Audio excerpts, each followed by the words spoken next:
Hi friends, welcome to ఏఫ్హెచ్ kitchen. ఈరోజు మనం తయారు చేసుకోబోయే రెసిపీ బీట్రూట్ ఇడ్లీ అండి. బీట్రూట్ ఇడ్లీకి కావాల్సిన పదార్థాలు: బీట్రూట్, కారపొడి, కొద్దిగా మనకి ఉల్లిపాయ ముక్కలు, కొత్తిమీర, గరం మసాలా, ఉప్పు అండి.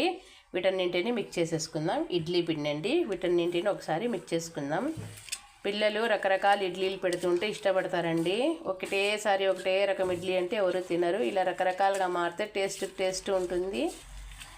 హెల్త్ కూడా బాగుంటుందండి. అందుకని నేను ఈరోజు బీట్రూట్ ఇడ్లీ వేస్తున్నాను.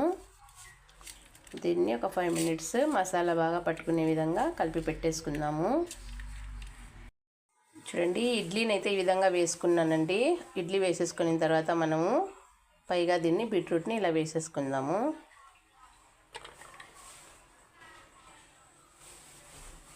టేస్ట్ అయితే చాలా బాగుంటుందండి.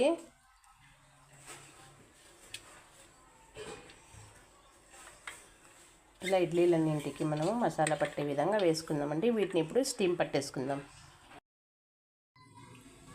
చూడండి ఫ్రెండ్స్, స్టీమ్ పెట్టిన తర్వాత బీట్రూట్ ఇడ్లీ ఇలా ఉందండి. బీట్రూట్ ఇడ్లీ ఆరోగ్యానికి అయితే చాలా మంచిదండి. బీట్రూట్ అయితే మన శరీరంలో అనేది మనకి హెమోగ్లోబిన్ తగ్గుకోకుండా చూసుకుంటుంది.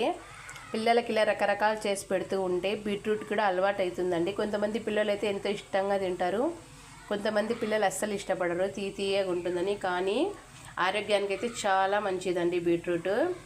మన పిల్లలకి, మన ఫ్యామిలీలో పెద్దలు పిల్లలందరూ తినండి, ఆరోగ్యంగా ఉండండి. నా ఛానల్ని లైక్ చేయండి, షేర్ చేయండి, కామెంట్ పెట్టండి. సబ్స్క్రైబ్ చేసుకుని వారు కూడా సబ్స్క్రైబ్ చేసుకోండి. కుదిరితే అందరూ కలిసి మంచి కామెంట్స్ పెట్టండి.